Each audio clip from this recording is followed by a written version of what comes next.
पत्रकार बांधवांना मला सांगायचंय, ज्या काही गोपनीय गोष्टी माझ्या कानावर आल्या की सुरेश धसांच्या बायकोनी पत्रकार बांधवाला शिवीगाळ केली, पत्रकार बांधवांना धमक्या दिल्या. अहो, कोणालाच घाबरण्याची गरज नाही.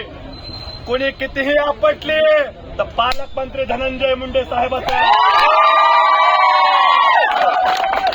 ते म्हणतात, कशाला पंढरीला जातो, कशाला पंढरीला जातो, माझा पांडुरंग त्या परळीला राहतो.